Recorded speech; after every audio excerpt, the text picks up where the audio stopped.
All right, ladies and gentlemen, I got a guest in the building. This man has been making moves all around Champaign and Urbana.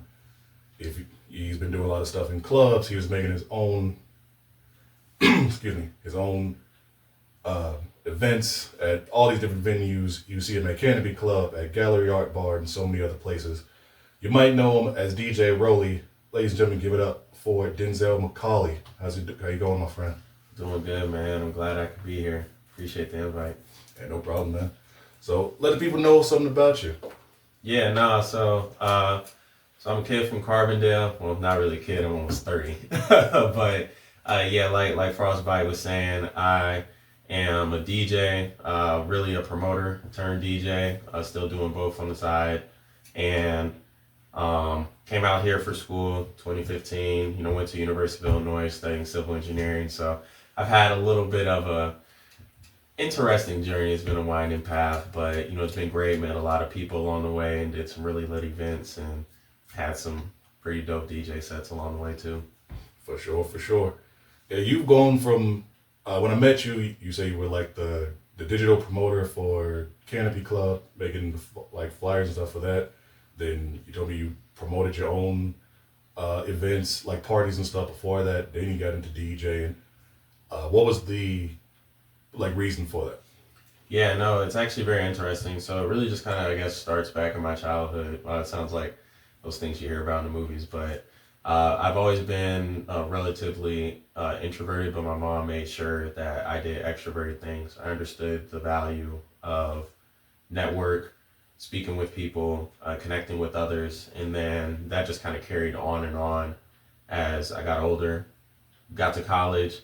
Obviously, U of I was the number one party school when I came here, so I did a lot of that. And bars, if you guys don't know, Urbana, 18 plus, Champaign, 19 plus. So I was in the bars my first semester because I turned 19 in September, So my brother was up here too, 2 years older than me. And I mean, we were kicking it super hard, and then I just realized I got all the connections. So I decided, why not make some money doing this? So that's when I started planning my first event, through my first few house parties, made some chicken from it, and then started working with different venues. And eventually I took over K Squared in 2020, right before COVID. I had my first two events, then we had to shut down for a year, and then I had one of my largest events to date, my Met Gala with the I Hotel, and it's just been growing ever since. Hell yeah, man. Yeah, you've been balling out here recently. Like your name is around a lot of places here. What has been some of like the biggest moments in you doing all these like promotions and even get into like the DJ aspects of things? Basically like you starting out, kind of like how like most artists, you are kind of doing that with your business side and then DJing side. Like, how's it been? Yeah, no, for sure. Some of the most memorable moments is really just the totality of everything, right? It's the reason why I got into it. I'm always reminded by it. Quite literally, someone said it to me a week after my most recent event at the Canopy Club. I had Bad and Bougie, where I had about 6 different celebrities coming down. Some from Chicago, some from popular reality TV shows and different things along those lines. I had a really successful event, but everyone always prides me on my safety. They have safe, they get to go home the same way that they came, except they're just a little more lit, have a little more memories and things like that. And then from the DJing side, the one thing that I love about it is I've just been able to connect with so many different people with one thing that I've always loved, which was music. I was a band kid growing up and, playing the trumpet. Mom got me into playing like piano, violin, a lot of different other things as well. But that was my primary one, was the trumpet. And then just like DJing, you just get to do really just anything that you want up there. A lot of people don't know a lot that goes into it, but when you're DJing live, it's completely different than whenever you're in your home practicing or just thinking about your set on the way there. So For sure. It's been super cool. Yeah, man, and I've got to see, your DJ rise to fame. You came out to, like, it was Neal Street Blues, and came out, did some stuff. It wasn't the best at first, but he was starting out, so it's this leeway there, and then you've been growing since then. You been learning a lot of stuff. I know last time, it was like a while ago, you told me you were getting stuff from like the big name websites like Crossfader, Yep. Digital DJ Tips and stuff, getting those not care packages, but like lessons and stuff like that. And you are there, man. Like, as someone who's been I doing this appreciate almost it. 6 years, like, I see the growth and it's getting there. Also, the fact outside of that, but just like how you promote stuff and going back to what you're talking about, how you make safe events. That is a thing that actually does need to be going on around here because it's not really a lot of places where people do feel safe. Mm-hmm. And I can definitely say, even though we be having some rowdy people, and y'all know who y'all are if y'all listening to it, it still is a safe environment. Nothing goes crazy. If there is something that goes down, you still have like the proper people there to like stop it, and party still goes. What have been, I guess I'll say, what have been some of the struggles in putting in like events and put like promote stuff like that? Because I know with you probably got to go through either the club, a bar, or talking to the city. How's that journey been kind of going? Yeah, no, for sure. Like you mentioned, what struggles I might have had. I think the biggest thing is that it's gaining the trust of the community is the biggest thing. Again, I went to U of I, so I wasn't really in tune with, we refer to everyone that doesn't go to U of I that lives out here as townies.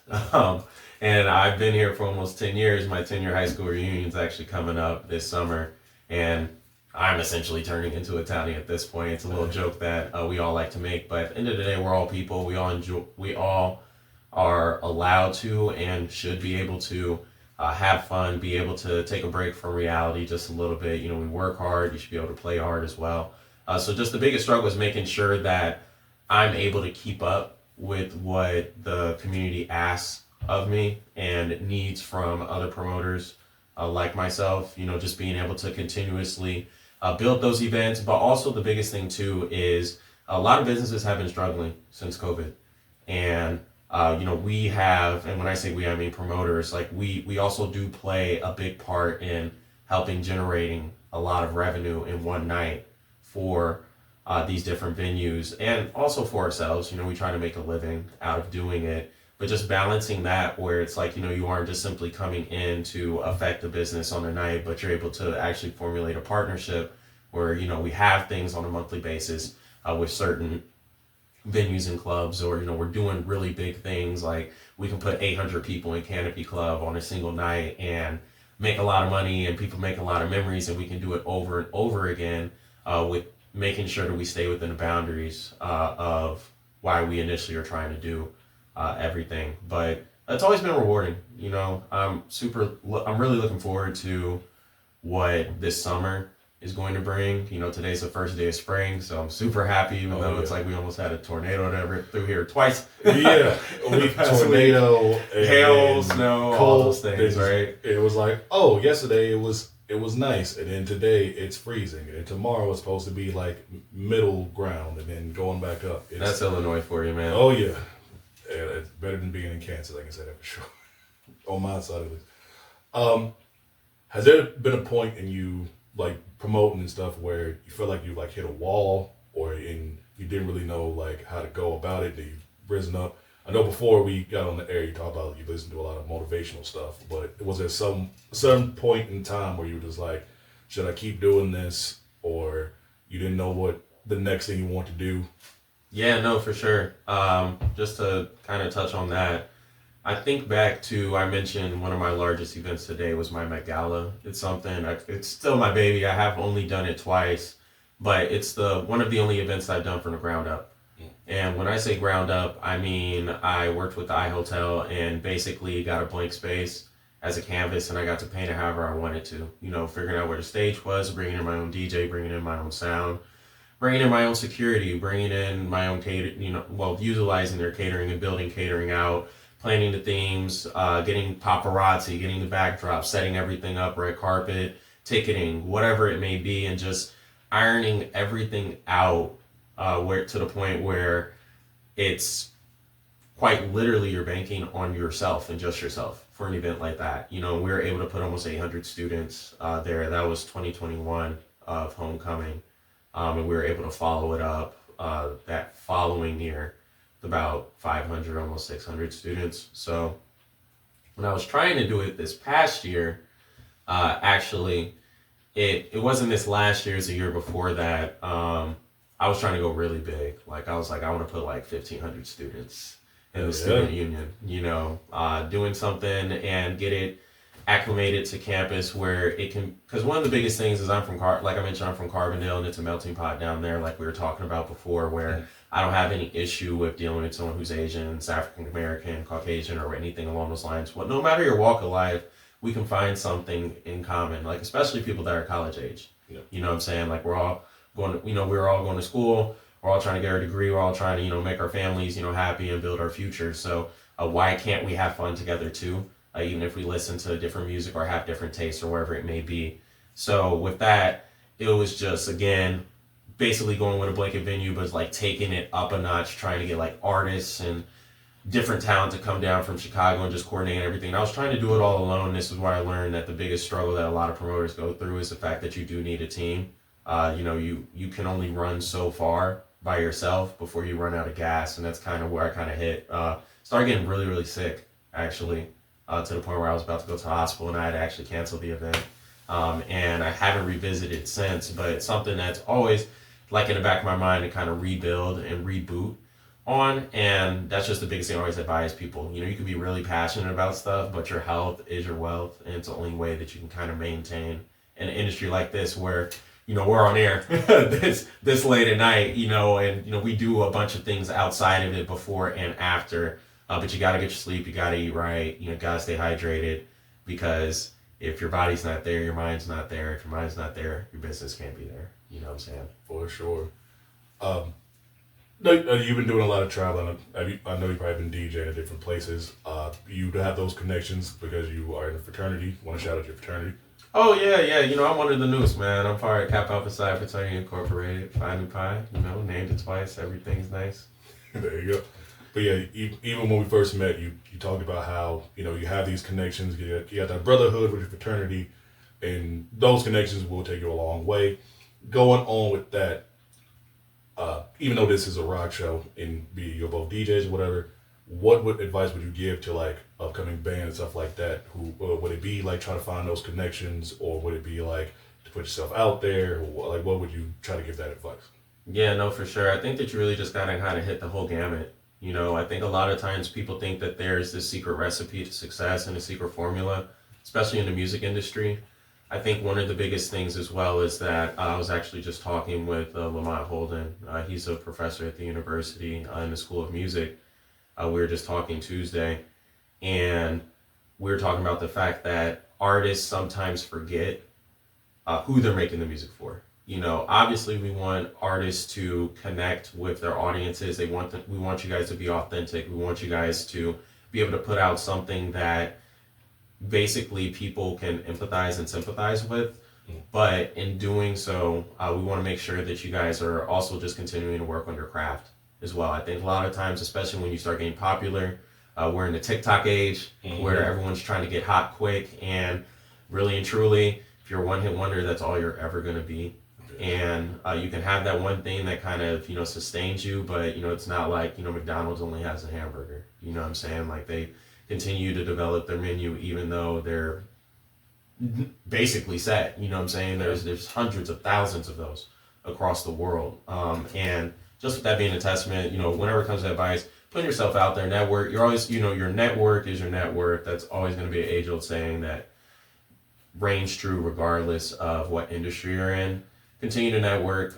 You don't have to pay for shows to get on shows. You can definitely build those connections yourselves. And the biggest thing too, I always try to tell anyone that's interested in the nightlife or music industry, find your value in the value that you can bring somebody else, because that's going to be invaluable whenever it comes to your position within said industry, where you won't have to pay, where you won't have to wait for a lot of different things. I found my value in the way I'm able to promote, and the way I'm able to DJ, and the way I'm able to connect people as well. Like, I don't have to rely on anything specifically.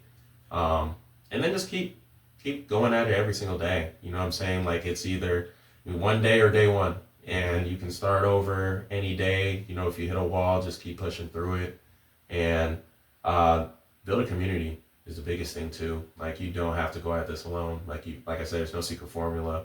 And I mentioned earlier, like, if you run far by yourself, like they say, by yourself you can run far, but you can run faster together. So really just taking those things and keeping them in mind every single day. Hell yeah, man.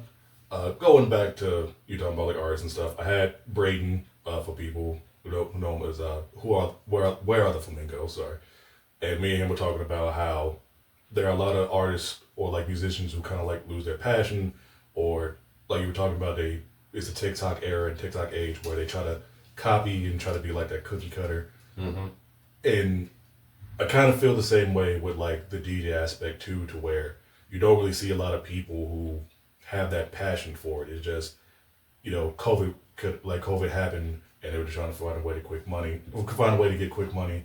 And it is kind of the same way with the artist aspect too, because you don't really see a lot of people's like passion into it.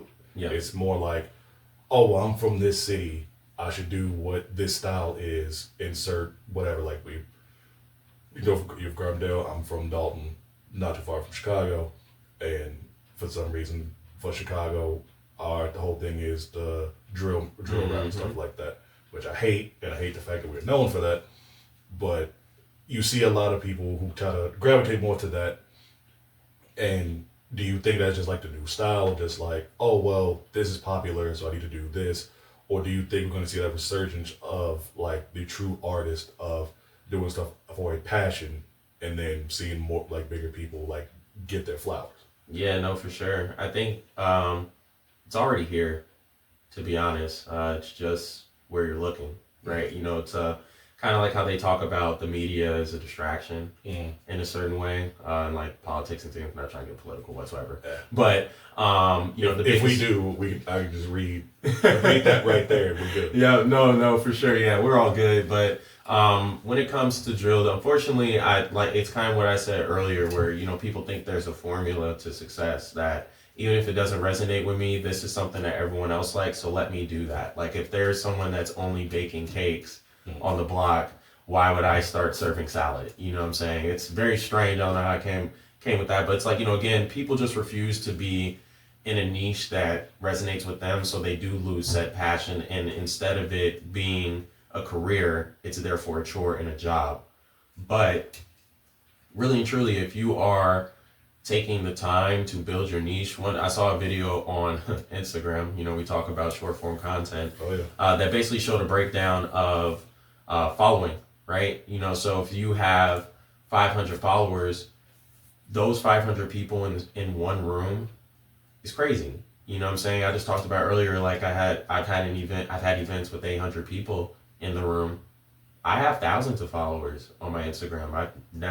I can't imagine having a concert or a festival or a party with almost 8,000 people there. Do I want it? Absolutely, but I have to get there. But it is okay if you have 100 people that avidly support you. And then also too, I think a lot of times people just forget, like your friends don't have to be your biggest supporters. Your biggest supporters are probably going to be strangers. Someone that you've never met, someone that you will never know, someone that is putting you in rooms that you never thought that you would be in. And you have to keep going for those individuals, for those people that you continue to make the impact on with your craft or whatever it may be. But like you said, the resurgence of it, I think it's coming back. Everyone's kind of coming into their own within the last few years. COVID was a really sticky situation for a lot of people. Everyone wanted to play it safe. People wanted to try new things because they had the extra time. But now I think that now that we're back out of that, everyone's willing to, right, fingers crossed, I don't want to live through another pandemic. Like, can't believe I'm in the history books for that. But, we'll see people go back to being individuals rather than trying to follow the herd to get quick money. Because when you worry about the money, that's how you lose the most money, in my experience. True. Very true. Going back to what you're saying, like, yeah, it is, friends, I think that is a big thing in our industry and in the music industry in general, is you want your friends to support you and come out and do stuff. And most of the time, they're not going to really be there. You want them to, but everybody's busy. And you can you can do whatever you want to try to get them all out there. It's not going to be all the time. They'll come out very seldomly. But like you said, it's going to be somebody that you don't know who's going to be like, hey, I like what you do. Let's talk and do some stuff. Like when I started out DJ, it wasn't my friends who were out coming all the time. It was like a random person who was like, it was another DJ who was big in town, just randomly came to my show, and me and him started doing stuff. And then other people saw what I was doing and went up from there. And kind of the same thing when I moved here. It was nobody knew me, just came out here. Slim and Icy Dre saw me and were helping me out and do stuff. And it's kind of how it is. Like, it wasn't just a thing of like, all my friends are going to help me make it there. It's like, no. Now, if you got friends who are DJs who do stuff and you do make it big, help them out. I'm a big proponent of there's enough food on the table for everybody. Yep. Or and while we all try to chase while we all try to climb this mountain and try to be the first one to the top, help everybody out. Let that you climb. Yeah. Yep. You know, like me and you been talking about it, like me and you both are DJs. I don't see you as like somebody I gotta get better than or gotta get more successful than, because me and you are homies. I'll say that for sure. Homies or acquaintances, whatever you want to say. Mm-hmm. But you do have a leg up on me with certain things because you got connections, you got all this different stuff that also you've been here longer, for sure. I've moved here. A lot of people don't really know me, or they know me for certain things. People know your face, they know you from around town, stuff like that. You have that leg up, and also from all the events and stuff that you do. And I think that is a big thing, not just in our industry, but for like bands in the music industry as well. Is we don't always got to see somebody as a competition, or oh, I got to get better than them because they've done this and done that. You know, they've been on a magazine, so I need to do this, and like everything comes with time. Yeah, and also their success will never be your success, and you never know. You know, everything is perception is reality for a lot of people, unfortunately. And you know, whether someone drives a nice car, they have nice clothes, they flash a lot of money, or they're performing on the big stages. You know, we see so many things coming out about artists and their masters that they're not even making money. You know what I'm saying? Or just don't even own their masters. They don't own their masters. Like their checks have been cashed when they first joined the label, and they're here 10 years later just making music for free. Yeah, or you heard about those 360 deals, or like a lot of artists and bands on Spotify where they're making like 10 cents off a song. Mm-hmm. You know, stuff like it for every play. You know, there was like a couple of days ago I heard where Snoop Dogg is taking all of his music off Spotify because, you know, he gets 1 billion streams a month and only sold $45,000 or something like that. That's crazy. That's actually wild. It was somewhere around there. It probably was like 45,000. It might have been 1 million. It probably was 1,000. Never know, because it's Spotify. You never know. He's actually coming to the area. He's gonna be at the Illinois State Fair. I really hope he does a good job, because I had a chance to see him when I was in Wichita, and apparently it was not a good show. Mm-hmm. Outside of him just like throwing out weed, apparently he was just at the venue and wasn't even doing much, and I don't even know how much they paid him, but I'm just like, But yeah, it is that thing in the industry where, one, yes, find your passion, find what makes you you. Two, don't worry about whatever somebody else is doing, because, you know, we need those connections. If somebody's doing something, ask. Like, I ask you about different stuff and try to get your advice on different stuff, and you tell me. You tell me or you don't, but it's like and also I can't be mad that you're doing better than me. Look, that'd be stupid as hell. No, yeah, gatekeeping isn't real. You know what I'm saying? Like it doesn't help you to withhold information. And like you said earlier, everybody has the opportunity to eat the same amount or more. It's just really just based on drive and discipline and what your actual goals are. You know, because two people can have the same amount of talent, but if their goals are completely different, where, you know, this person is in it for the money and the fame, the success, and this other person simply do it because they love it. It's two completely different lives. That's going right there. So there's no comparison. All right, getting off of that, let's talk about passions. What are some things that you are passionate about? Like, what are some hobbies you enjoy? Hobbies, you know, I used to be really big into art. I'm left-handed, so you know, work with my right brain. You know, with that. So I used to draw a lot, but it's very interesting. I went through a very interesting period where I was turning a lot of my hobbies into like financial opportunities. It started to become draining, you know, because it's just like you're always worried about whether something's working or not working. But I can definitely say that one of the biggest things that I spend my free time doing is new experiences. It could be something like, I remember whenever I went to New Orleans last year, I did a perfume making class, you know, and I wear that cologne all the time, and I'm the only one in the world that can order it too. Hey. You know what I'm saying? So it's like it's through Tijon, so you know, shout out to them. But new experiences traveling, like you said, I've been traveling a lot. I literally just got my first car in September. Like, I used to be against having my own vehicle because I was like, why am I paying car insurance? Which is Why insane. You know, that is insane. Yeah, like, I know. You promote all this stuff and you do stuff. You're just like, oh, no, I'm just going Uber or catch a ride. Yeah, I'm gonna just Uber. If I ever had to, like, I traveled a lot too, even when I didn't have a car. It's like, it was nothing. Like, being in Champaign is honestly like the best, like, midpoint in the Midwest, because when you're in a university town, too, you can just shoot up to Chicago, shoot to Indianapolis, go to Kansas City, go to Memphis, go to Nashville, go to St. Louis, and that's all within a 5-hour drive. You know what I'm saying? So I just rent a car and I shoot up to O'Hare or Midway and fly out wherever I wanted. If I need to go to LA, if I need to go to Texas, or you know, go to Florida for spring break. Like, I mean, we drove all the way down there, which was crazy. That's 16 hours. Yeah, it was bad. But yeah, experiences is the biggest thing, and I encourage people all the time to it. Instead of, like, you know, buying Louis Vuitton or, you know, Gucci, you're welcome to do whatever you want with your money, you know. But if you think about that $1,000 or that, you know, $5,000 that you're spending on something that could get a hole in it or is really immaterial, that you could have easily done something that would be a lifelong memory, especially with people that you love. Like, I've been really big on, like, trying to take my mom and do things with my mother, you know, now that I'm really in a good place financially and different things along those lines. Like, I just, you know, flew her to New York with me, so we'd be at Madison Square Garden, got to see Duke play, you know, one of her favorite teams, and seeing Illinois play. She's an Illinois mom, so she loved that. You know, we'll be taking her somewhere for her birthday in a few weeks, me and my brother. So just being able to spend time with the people that you love, doing things that you do, and having new experiences are always going to matter so much more than a handbag or a watch. So that you might not know if it's real or fake. Exactly. You know, the fake stuff lasts longer anyway. It probably looks a little better. That C or that G might be just a little bit crooked, but there we go. Yeah, just get all your Louis Vuitton and stuff from the laundromats and flea markets. Mm-hmm. Beauty supply. For the swap around and also. We talked about travel. Where's your favorite place you've gone or you've been to?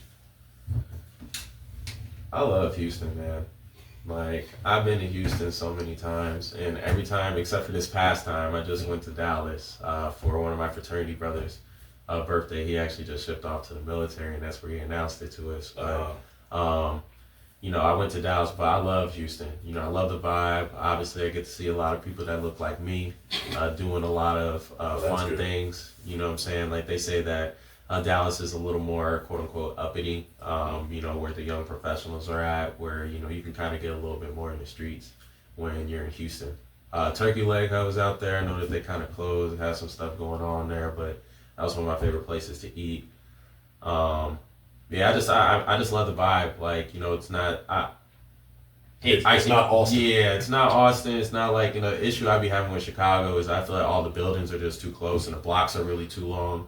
So it's like, it just feels kind of enclosed to me, you know, even though it's such a large city with millions of people, you know, even like New York felt more open than Chicago. But yeah, I just love Houston. Also the weather, like, granted, global warming is kind of ruining everything for everybody, but I mean, it hits Texas though. Yeah, it hits Texas, like sinkholes, mudslides, all that type of stuff down there.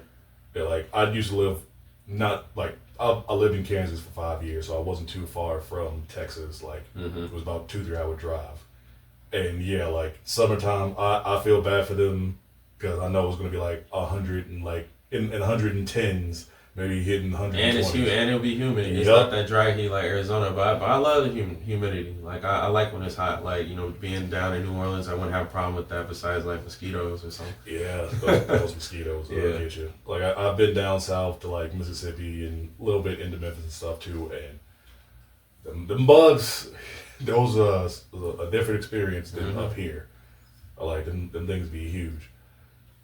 And also, because you keep saying, see people like you. For people who are listening and will watch this later, he is a young black man. If y'all don't know, I'm proud of it too. Same here. I'm a little older, but still proud to be black. Wouldn't want to be anything else. Maybe Mexican. No, that's funny. So with that, I always ask people who I'm interviewing, whether you are in town or you go back home or you are traveling, what is your favorite place to go to eat? My favorite place to eat. So if I go home, if I go to Carbondale, and I can't wait to go back April 5th, I got an event out there at that time. But I always go to Quattro's Deep Pan Pizza. It's like the best pizza I've never had in my life. I always get it every time I go there. I'm a big seafood guy too. So seafood, I ain't had a seafood boil in a minute, but definitely need to. I made my first squid the other week. It was interesting. H Mart, I don't live too far from it, and I was just kind of looking at all of the live seafood that they have. Just picked up a frozen squid out of the freezer. Took it home, watched a YouTube video. Shout out the internet. And I mean, I've eaten calamari plenty of times, but just this is the experience of again trying new things, a different experience. That experience cost me like $14. You know what I'm saying? And I got to make it at home, and it looks good. Everyone was asking about it. I was like, yeah, I'm gonna throw some squid on the grill this summer, so I'm looking forward to things like that. But yeah, I'm a big pizza guy. I realize I used to think that like pretzels were my favorite food. But I think it's just, I just used to just try to eat a lot of pretzel. Cereal is my favorite food as well. I don't really eat that much cereal anymore, but I probably have like a slice or two every single week or multiple times. So, Favorite cereal? My favorite cereal? It used to be Frosted Flakes, but that's just too much sugar. So I just eat Honey Bunches. No, I don't eat Corn Flakes, man. I can't do that or the plain Rice Krispie treats. I could do the Honey Bunches of Oats, like with the almonds or something like that. That's why you talk about Frosted Flakes too much sugar. That's sugar right there. Hey, the Frosted Flakes is different. The sugar literally will sit in the milk, and it just be too much. Like I can't even do Cinnamon Toast Crunch for the same reason. They used to be in the Fruity Pebbles though, but then I was like, they just got too soggy and they were too small. Yeah. See, I'm Cocoa Krispies dude. I am a Frosted Flakes guy, and then I do Reese's Puffs. Yeah, I can't do the chocolate. Sorry. Really? Nah, I can't do the chocolate, man. Not the artificial chocolate, or just chocolate? I'm just not really a chocolate fan in general. Like I can eat like a Crunch Bar or a Butterfinger or a Kit Kat, but I'm not gonna go out and get like chocolate milk or a chocolate shake or chocolate chip cookies or anything like that. Like I could do a candy bar. So I'm more peanut butter route when it comes to a lot of stuff than I am chocolate. But like that's why I do like the Reese's Puffs, because it's the peanut butter and the chocolate. Gotcha, yeah. Nah, Reese's is good. I could definitely get down with that. Like I like caramel. I gotta stop with the Reese's, man. I've been like the last couple of weeks I've been on like a big cup Reese's cup thing, and I need to stop. It was like every time I went to go get gas, I'm getting like 2 of them things and just like put it in my freezer. Yeah, nah, for sure. And I just tried I got a sweet tooth recently. I had to go pick up some Eggo ice cream sandwiches. They make those now, yeah. I had to drive all the way to Decatur to get them because they only had them at Kroger out there. Dude, I am trying so hard not to try that Rice Krispie treat. I saw that too. But I heard that like in like certain places they like sold out. Yeah, I mean, I think it's really like, that fad thing, you know what I'm saying? It's like just being able to say that you had it, and you'll go buy it for anything. So it's just great marketing how they've been able to not even rebrand, but just pivot and go into now the frozen stuff, I feel like people were probably doing that. Like it's jokes that like comedians make.